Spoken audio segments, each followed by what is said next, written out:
Olá! Hoje estamos aqui em mais um Pod Mulher. Eu sou Adriana Fabres, estamos aqui com Fabi Denadai, sou consultora de imagem e estilo. Mozi Chu, sou mentora de desenvolvimento pessoal para mulheres. E hoje nós trazemos a Luciana Malini. Ela é dentista e trabalha na gerência deixa eu ler aqui para eu não errar, na gerência de atenção à saúde na Secretaria Municipal de Saúde de Vitória. E ela também é coach. Hoje o nosso tema é sobre inteligência emocional em trabalho. Olha que importante, gente. Luciana, fala pra gente um pouquinho de você, da sua história, porque nós sabemos que você é dentista e é também responsável, né, por essa gerência de saúde e faz também um trabalho nesse mundo corporativo. Então conta um pouquinho da sua história, como você saiu, né, da odontologia para o coach, conta um pouquinho de você. Bom, para mim é uma grande satisfação, tá, Adriana, receber o seu convite para estar aqui. Gratidão a Fabi, a Mozi, muito obrigada mesmo, essa é uma grande alegria. Falando dessa transição, eu ainda não deixei de ser dentista e continuarei sendo dentista pro resto da vida, né? Eu até fiz uma postagem recentemente nas redes sociais falando de quando eu fui receber a minha carteirinha do Conselho Federal de Odontologia. Não temos mais carteirinha regional, né?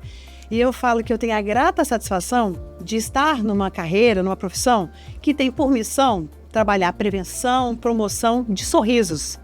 E quando esse sorriso é afetado, a nossa missão é resgatar e restaurar sorrisos.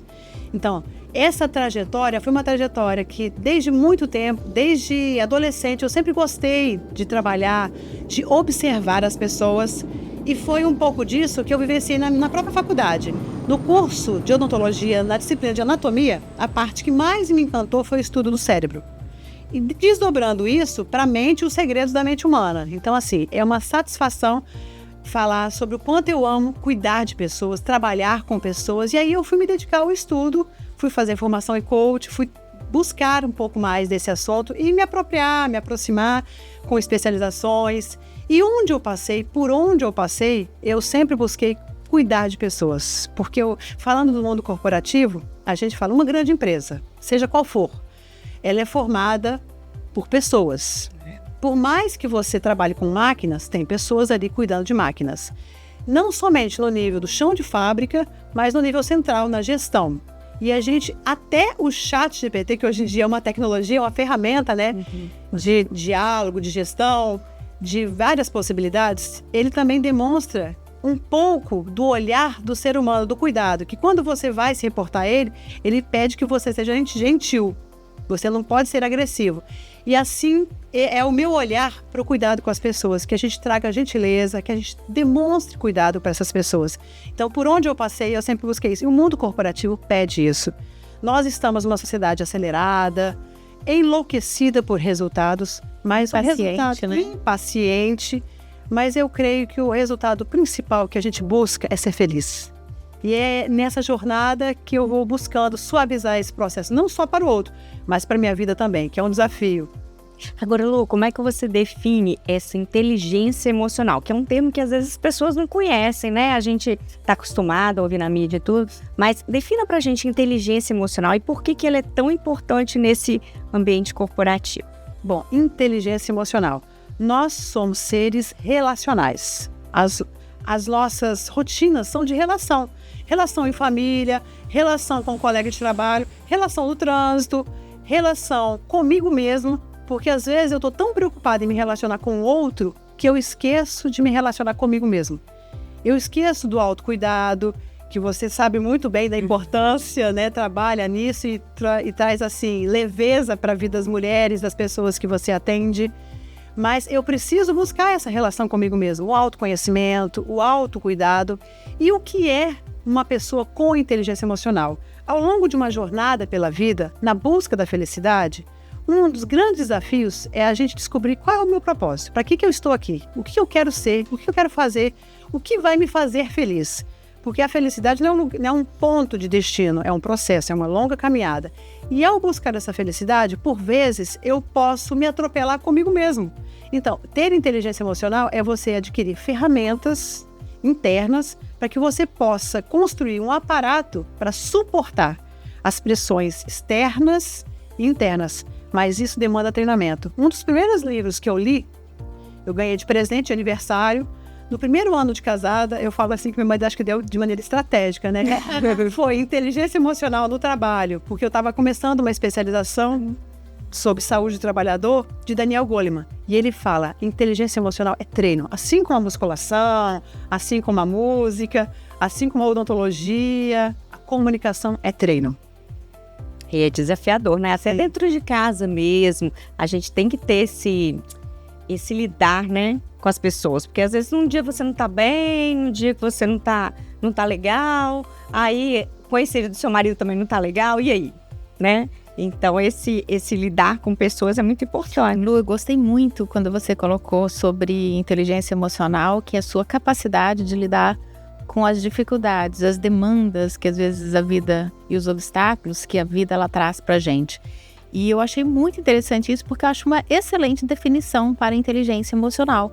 Porque eu preciso ser capaz de lidar com situações difíceis, com conversas difíceis, eu preciso lidar com pressão, eu preciso aprender a lidar com as falhas, com os fracassos, com resultados negativos, com a minha própria dinâmica de tempo, né? Com comparação, especialmente hoje existe muita comparação, porque hoje eu consigo te acompanhar, consigo acompanhar a Adriana, consigo acompanhar quem eu admiro na internet, e eu começo a comparar a mim com essas outras pessoas.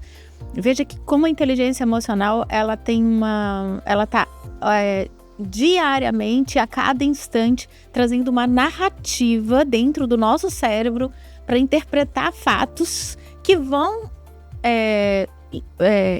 que vão impactar as minhas atitudes, as minhas ações, a minha dinâmica, o meu otimismo ou então a minha negatividade. Então e isso é muito importante, mais do que nunca hoje em dia. Para mim é uma das habilidades que levam pessoas até o sucesso mesmo, porque eu preciso ser capaz disso. Eu preciso conseguir ler nas entrelinhas, às vezes, como você citou aqui nos bastidores, sobre a experiência de um rapaz que ele se sentia menor, mas você conseguiu fazer com que pelo acolhimento, né? Toda dinâmica, e trazer dele o melhor que ele poderia oferecer. Então, existe sim essa necessidade, principalmente dos líderes, né? E a gente percebe como grandes líderes como Alexandre o Grande, o Marco Aurélio, que foi imperador romano, como eles tinham essa inteligência emocional capaz de liderar um exército. Não é à toa que eles exerceram tiveram tanto sucesso. Foi aplicando realmente, não tinha esse nome, né? Logicamente, né? Mas realmente era uma coisa que eles tinham uma percepção do valor e da importância se você quisesse ter um comando efetivo, né? Para os seus objetivos.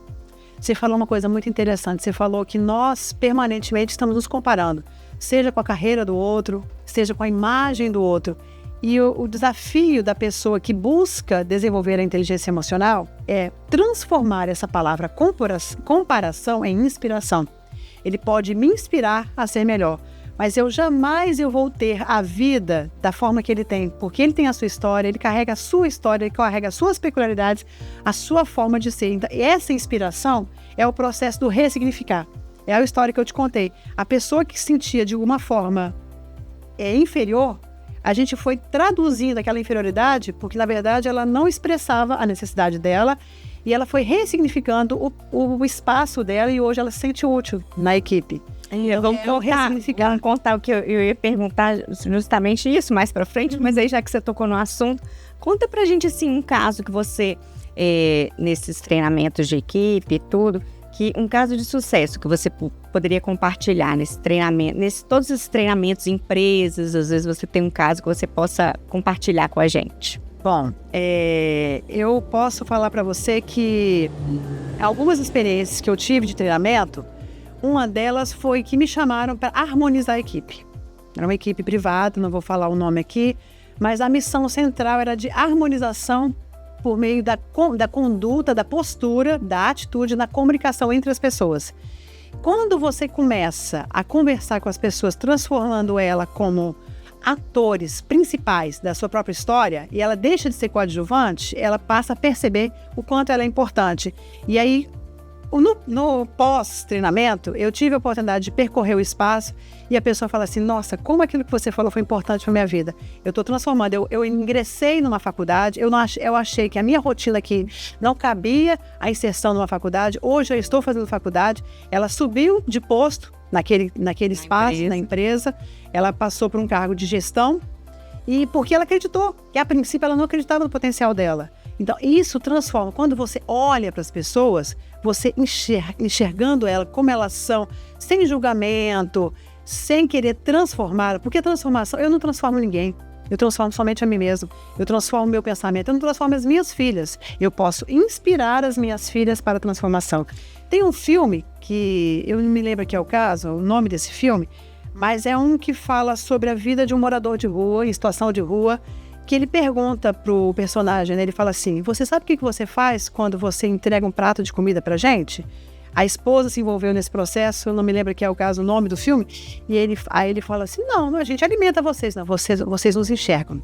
Então, quando a gente enxerga as pessoas, a gente coloca essas pessoas como atores, como deixam de ser coadjuvantes, elas passam a ser autores da sua própria história. E isso é importante, você mostrar que essa pessoa, você pode construir a sua própria história e dar um novo sentido a ela. Lu, você falou uma coisa aí no decorrer aí da sua fala.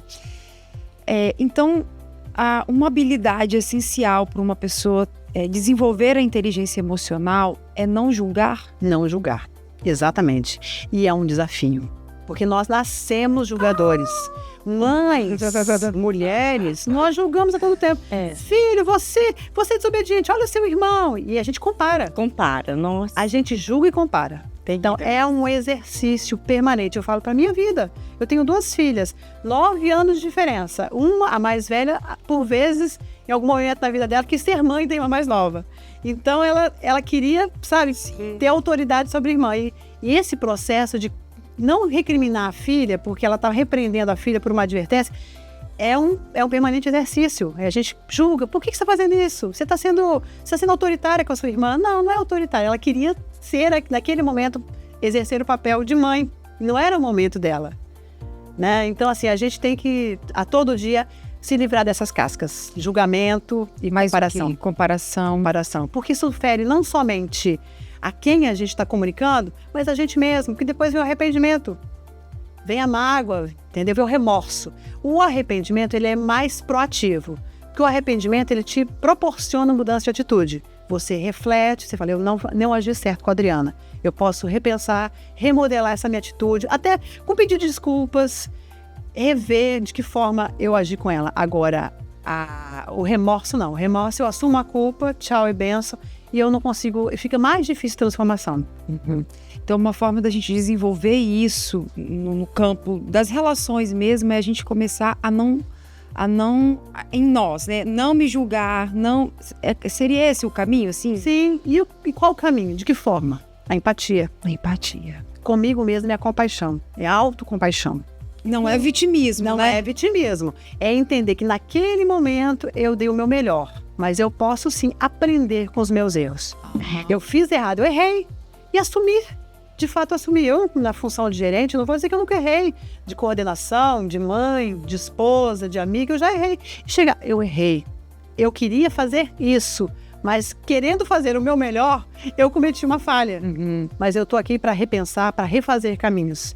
É como o GPS. Você quer chegar lá, mas por vezes o GPS se perde. Sim. Recalcular rotas. E aí a importância de você buscar um suporte de uma rede de amigos, uma rede de apoio, profissional.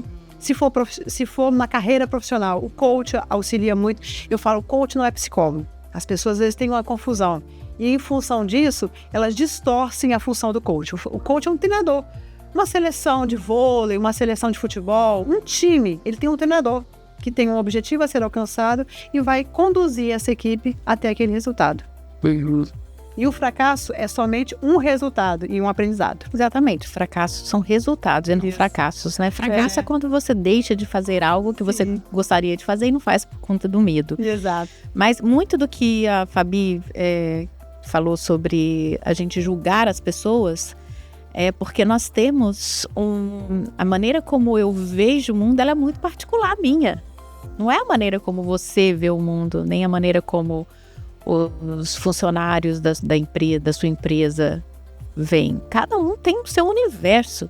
E você começa a estabelecer o que é certo e errado a partir da sua visão. Você não tem todos os ingredientes ali para fazer um julgamento.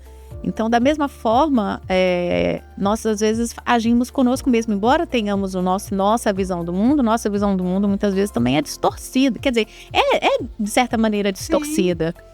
O mundo existe o mundo, mas existe a minha interpretação dele. Né? Exatamente. Então, a minha capacidade de olhar para mim com carinho, com compaixão, sabendo que existem falhas e que tá tudo bem falhar, né? Normalmente, quando a gente deixa de fazer até algo, a gente deixa de fazer muitas vezes por medo e a nossa capacidade em poder lidar com isso de uma maneira madura, sadia e com paciência, sabendo que tá tudo bem. Se a gente for perguntar alguma coisa que a gente gostaria de fazer e a gente não faz, né? A primeira coisa que a gente deve dizer, de repente, para nós mesmos, assim, se der tudo errado, se eu cagar fora do pneu, o que vai acontecer, né? Normalmente não acontece nada. Às vezes tem um problema muito ali, pontual, mas eu acho que esse carinho que a gente tem que ter, aprender a ter que ter conosco mesmo, eu acho que traz esse olhar para fora também com uma certa empatia, né? Como diz Marco Aurélio, ele fala, né, muito sobre essa coisa de você quanto mais dentro, mais fora, que no caso não foi ele, mas foi a Helena Blavatsky, mas ela diz sobre essa importância, né? Então, quanto mais você se penetrar em si mesma, eu vou entender mais a dificuldade, a luta, os dramas do outro. Então, aí eu vou conseguir lidar melhor com os meus próprios dramas e conseguir também me relacionar com as diferenças, porque nós temos diferenças. E você falou muito bem. Se coloque em teste. É testar. Não deu certo. Você experimentou dessa forma. Não deu certo. Claro que você vai fazer um planejamento de redução de danos. Eu vou testando até o limite do erro. A quem eu vou afetar. Porque aí você pode desdobrar numa situação de risco tão grande que não tem como você retomar a trajetória do início, né? Então é o que eu falo. O limite da ousadia está no ponto de equilíbrio. Pra carreira. Eu sempre gosto de utilizar, eu uso uma metáfora que eu falo assim, quando a gente quer se arriscar e tem medo, comece dando passinhos de bebê. Não vai ter problema, você vai cair, mas você não vai cair de uma ponte, você não vai cair de um local muito, né? Às vezes você cai ali do sofá, às vezes de uma cadeira, às vezes você cai em pé né? Então eu acho que são passinhos de bebê, sempre, e aí um pouquinho mais, você começa a colher resultados, você vai se fortalecendo como pessoa, e isso vai trazendo encorajamento, vai trazendo também o ensinamento de que também as pessoas passam por esse processo também, com suas dificuldades. O que é difícil para mim é fácil para você, o que é fácil para você às vezes é difícil para mim. Então, eu acho que é esse caminhar e esse experimentar e essa ousadia, como você falou, que eu acho fantástica, essa coisa da ousadia de você ir e testar e pagar para ver, né? Tem uma coisa que eu tenho lido bastante e eu fiquei pensando muito na minha história, que precisou de muita inteligência emocional para superar vários dramas, que é para você ver como as coisas não tem certo, errado, bom ou mal. Por exemplo, se eu disser para você, perguntar para você, dúvida, é bom ou é ruim? Depende. Depende mesmo. Sim. Por exemplo, eu tinha certeza que eu era uma pessoa incapaz. Em muitas coisas, principalmente com relação ao intelecto. A dúvida foi minha mola inicial. Porque eu me dei o direito da dúvida. Será que eu sou mesmo? Será que realmente... Deixa eu provar, deixa eu fazer o teste da prova dos 9 para ver se é isso mesmo. Então, eu acho que o direito da dúvida também com relação a gente estabelecer que você tá certo, que você também tá... Ou que você tá certo, que julgar, esse julgamento, ele faz com que as relações fiquem muito limitadas, né? E difíceis também. Que a coisa mais desafiadora quando a gente fala assim, que é uma mãe, a gente se torna mãe. A gente não nasce mãe. será que eu vou ser boa mãe? Será que eu vou ser uma mãe igual a minha mãe? Ou igual a minha avó? As nossas referências, né?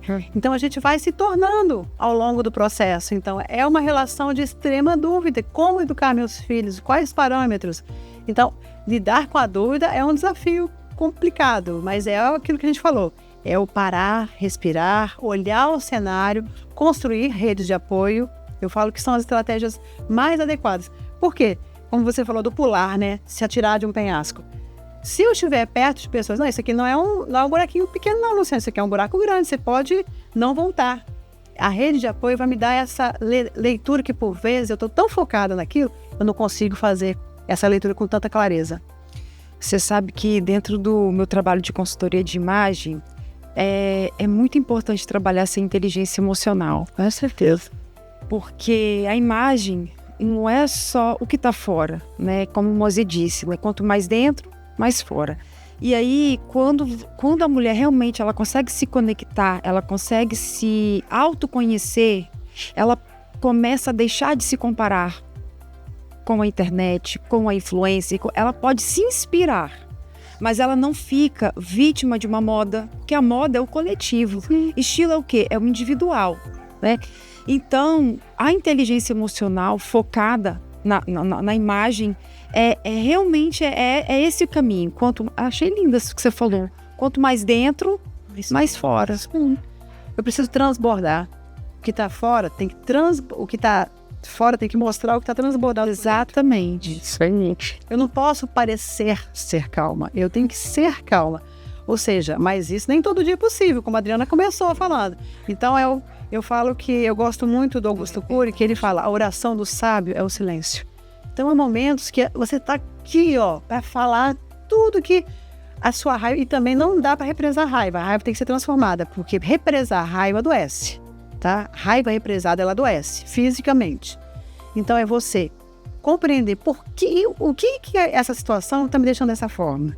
E aí você vai olhar para dentro, pesquisar dentro de você, o que isso aqui está me gerando essa raiva, essa ira, essa angústia, esse ciúme, essa inveja. Por que eu estou dessa forma? E aí, você, de posse dessas informações, você consegue conversar e dialogar com o outro. Senão você vai jogar o que há de pior de você para fora. Entendeu? Então, é esse momento de parar e pensar, que a oração do sábio, que Augusto Cury fala, é o silêncio.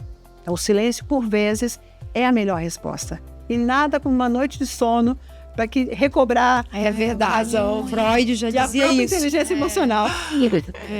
Dorme que passa. Esperar a perotitina baixar, isso faz alguma coisa. Os sonhos, né? O sonho psíquico é aquele que a gente não lembra. Sim. E aí tudo vai se organizando lá dentro. E, na verdade, quando você lembra do seu sonho, aquele sonho bem bagunçado, na verdade é o seu cérebro tentando organizar as caixinhas. E quando você lembra do sonho bagunçado, significa que você não dormiu tão bem.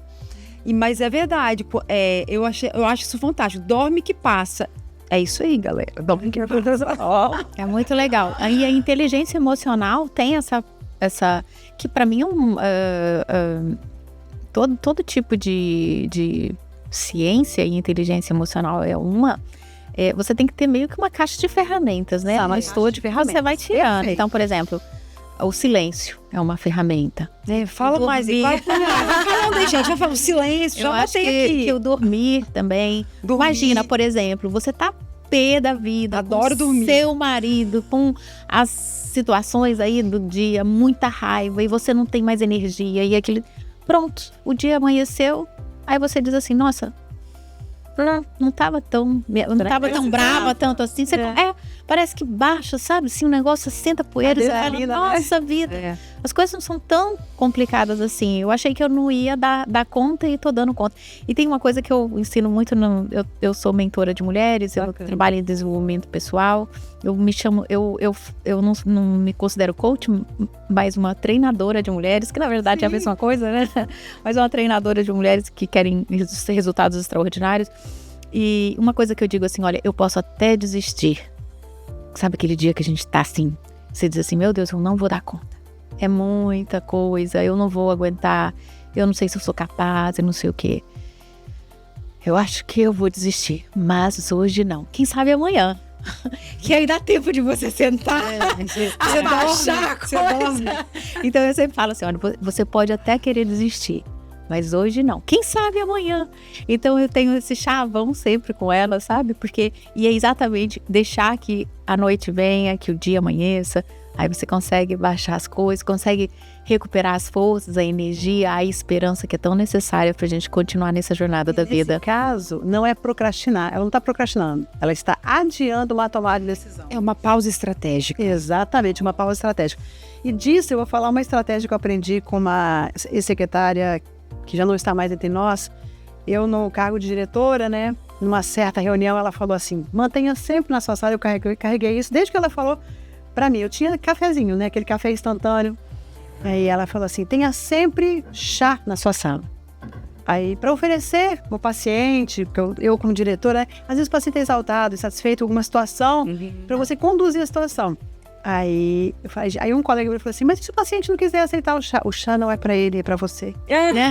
Enquanto você está lá fazendo o seu chá, Senhor, aceita o chá, você está dando a pausa. É a pausa do chá. Aí você a estratégia aí. Você vai refletindo e vai construindo uma estratégia de diálogo. Olha a estratégia aí, sabe? Mais uma ferramentinha, mais uma ferramentinha. Anote aí, Adriana. A pausa do chá. A pausa do Mas chá. olha, já entramos num tema que eu gostei. Então vamos lá, ó. O silêncio é uma ferramenta. Dormir é uma ferramenta. Importantíssimo. O chá, amei o chá, gente. Já vou sair daqui e comprar um galão de chá. Mas o que? Assim, Mozi também tem. Tá por... Eu acho que caminhar, correr. Eu não sei, eu acho... Atividade física, anota aí, Adriana. É fundamental. Nossa, eu estou em débito, acho... eu estou precisando retomar. Eu passei por uma fratura, né, um acidente de trabalho, caí da escada, fiquei 2 meses afastada, ainda estou em processo de recuperação do equilíbrio. Você estava indo tão bem, eu estava lá na musculação. Você lembra? Ela me acompanhou. Então, esse processo, mas eu não perdi o foco. E sabe uma coisa que eu acho interessante? As pessoas ficam querendo companhia para caminhar, para fazer coisa.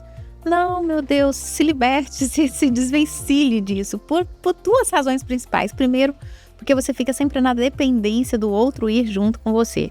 Então, eu acho que a gente tem que separar as coisas. E segundo, é o seu momento para você pensar, para você refletir, para você olhar para dentro, para você se observar, para você fazer as coisas no seu ritmo. Muitas vezes a gente gosta de companhia e aí você tem que estabelecer um ritmo de passada, um ritmo de corrida. E quando você tá sozinho, você imprime o seu ritmo. Então, eu gosto muito. Não é que eu não gosto de companhia, não. Até quando meu marido vai, vamos juntos.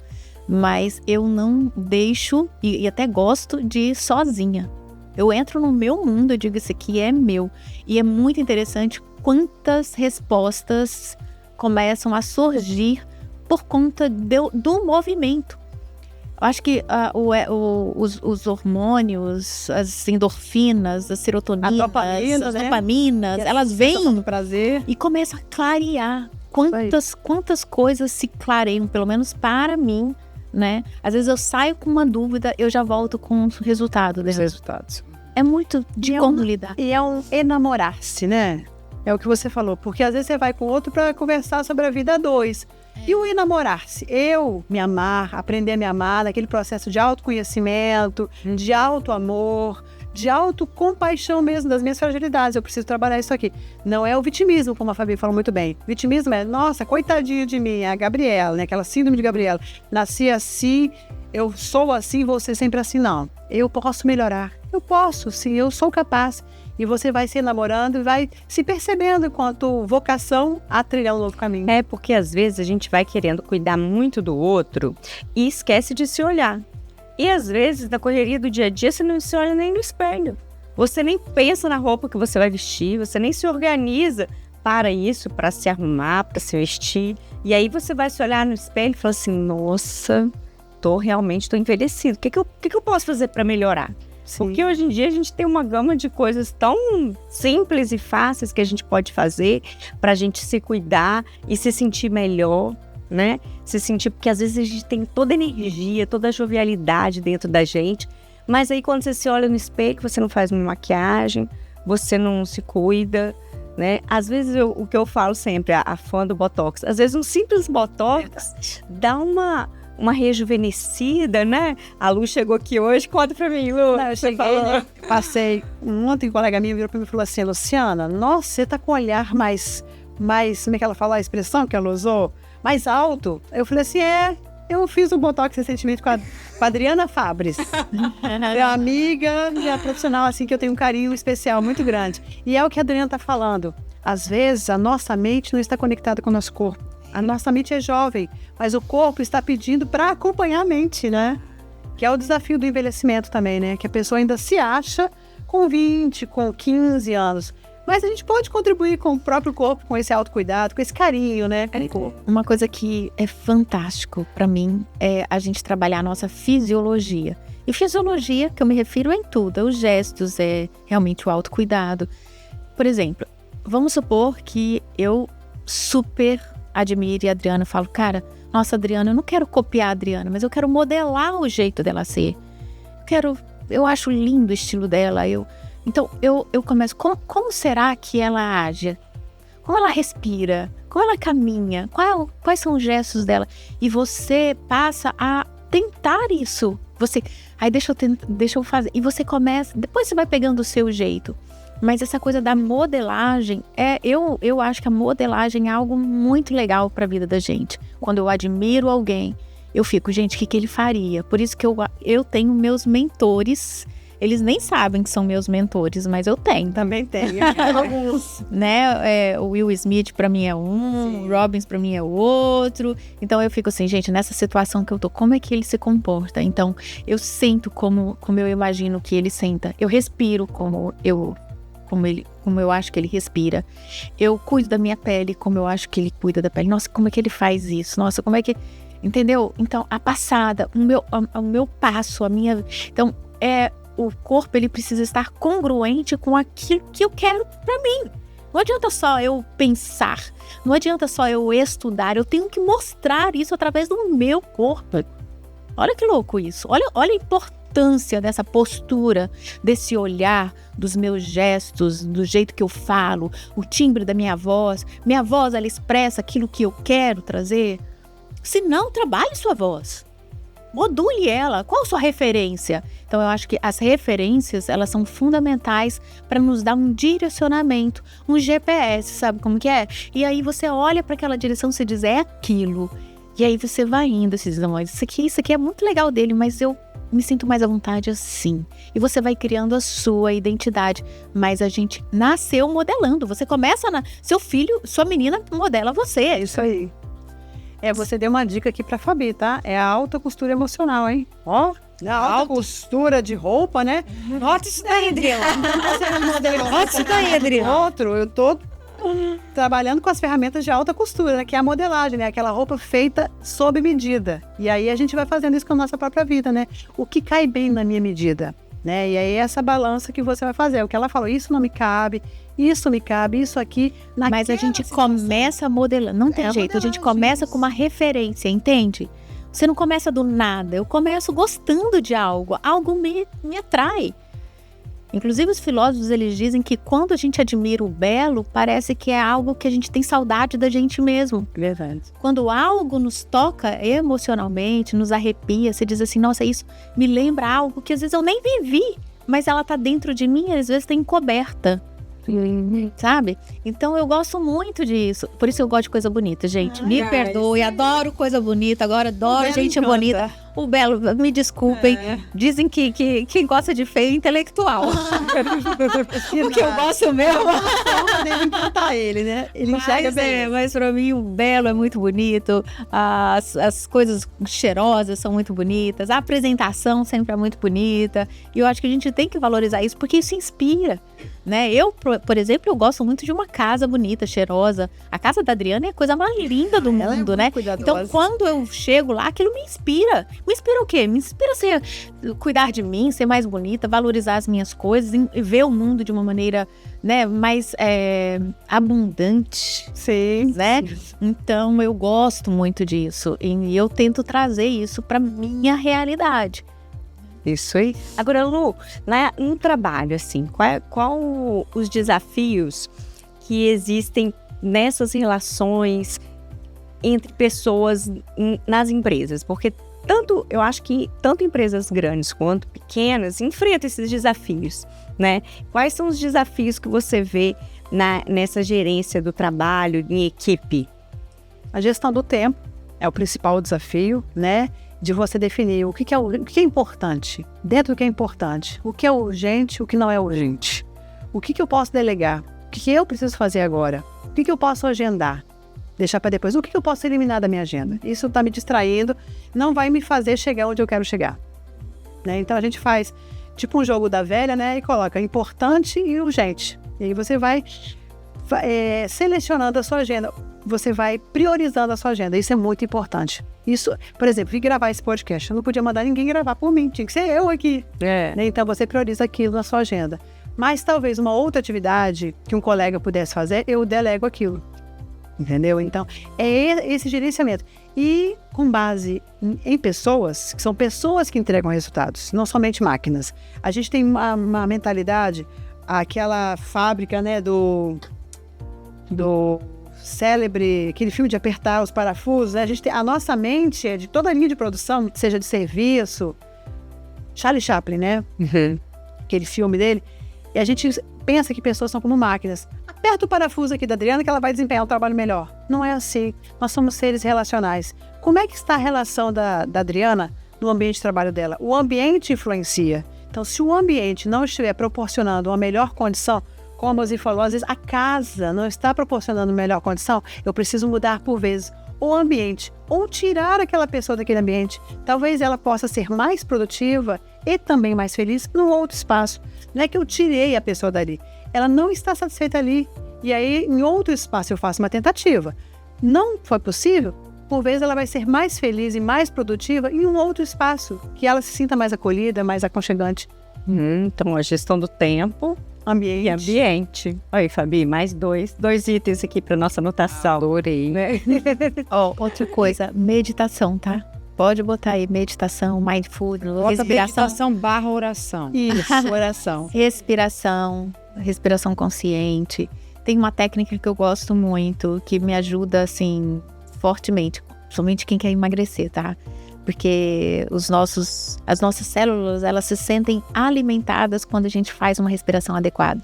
Nossas respirações são muito superficiais, observa. Nossas respirações são curtas. Né? E superficiais. Então, a gente só respira para sobreviver. Não, a respiração é um alimento para as nossas células. Então, tem uma respiração que é assim, vocês querem saber? Vai. A respiração é bem bacana, porque ela é curta. É assim, você respira 1, prende 4. Solta 2.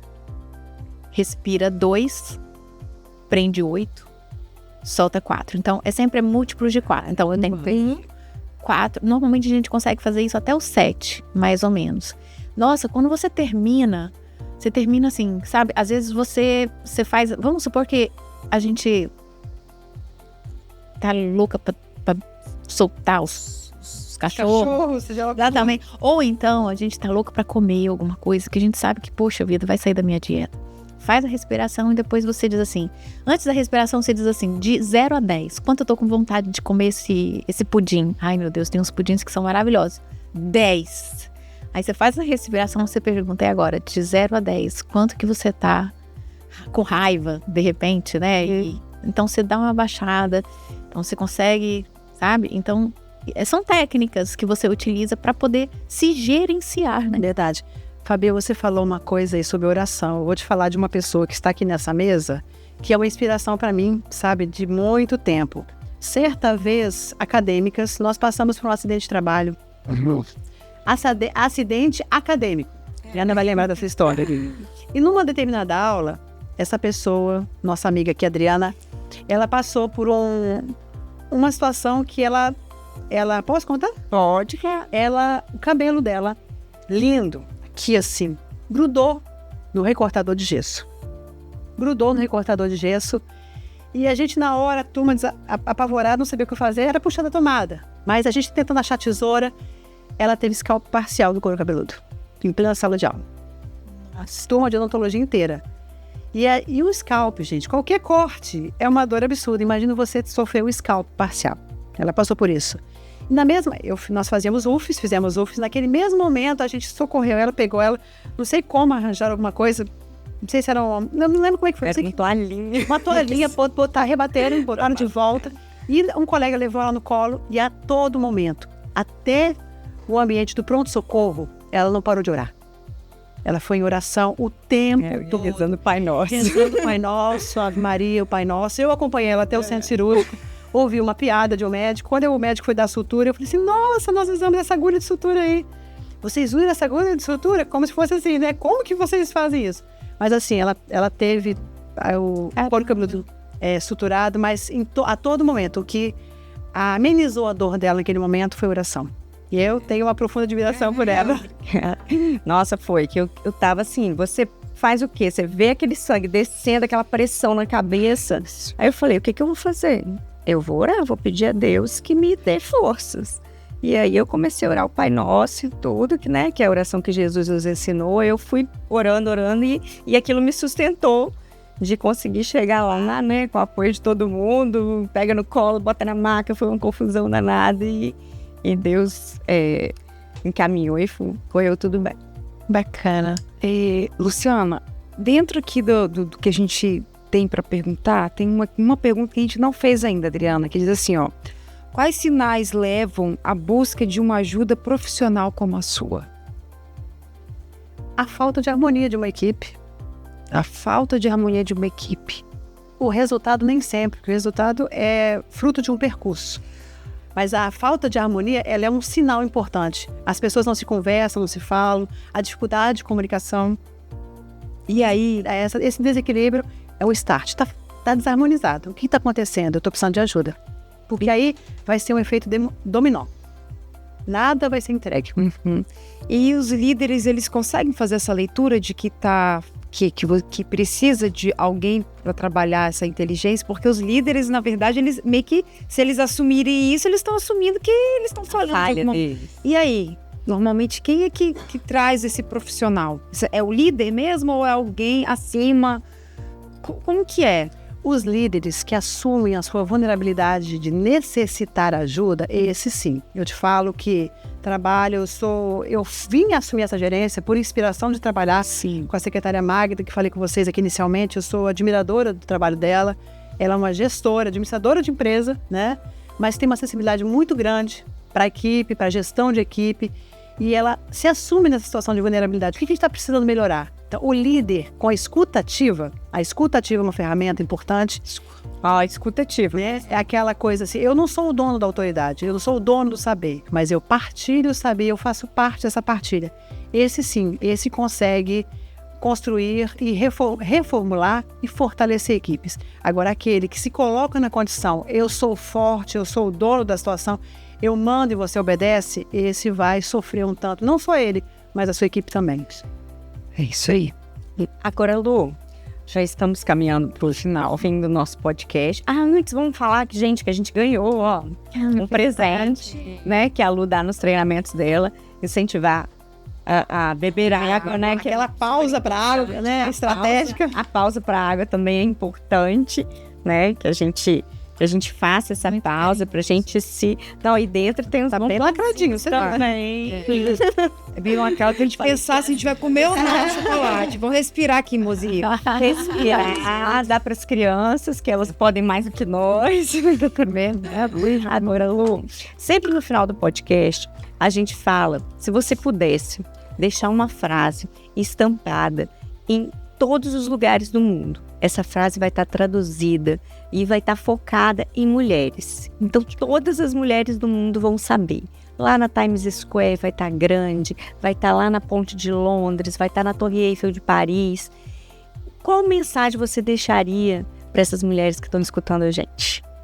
Olha, inspirada no líder político, ele não queria ser tratado dessa forma, mas um líder histórico, líder religioso também, mas um grande líder, Jesus Cristo, né? Que para mim é a minha grande fonte de inspiração. Aprenda a se amar. Ame-se primeiro. Ame ao próximo como você ama a si mesmo. Quando pediram para ele resumir todos os 10 mandamentos de Moisés, ele falou, ame ao próximo como a ti mesmo. Porque eu não consigo amar o outro se eu não souber a medida do amor. Como que eu vou amar se eu não sei o que é amor? Como que eu vou te oferecer um bombom se eu não tiver um bombom para te oferecer? Não tem como. Como você é generoso com o outro. Como ser generoso com o outro se eu não sou generosa comigo? Se eu não sou generosa com as minhas dores? Se eu não percebo a minha dor? Se eu me coloco sempre na condição, eu não erro, eu não posso errar. Não! E olha a humanidade de Jesus Cristo. Na cruz, fala assim, a caminho da própria cruz, ele falou, Senhor, eu sei o que me espera. Trocando em miúdos, né? Não vou falar com as palavras também. Mas se puder me livrar desse cálice, afaste de mim esse cálice, mas seja feita a sua vontade. Então, é perceber que nós vamos caminhar por caminhos de dores, mas como eu vou caminhar? Com que aparatos? Aquilo que a gente falou inicialmente. O que eu vou estar fortalecendo internamente para suportar a pressão interna de autocobrança? Nós cobramos muito, nós mulheres nos cobramos demais, nos comparamos, cobramos ser uma excelente mãe, cobramos ser uma excelente profissional. E quando mistura tudo isso junto, ser uma excelente esposa, dá uma confusão mental chamada síndrome do pensamento acelerado. E a gente corre esse grande risco. Então, como é que eu vou fazer isso com o outro se eu não me amar?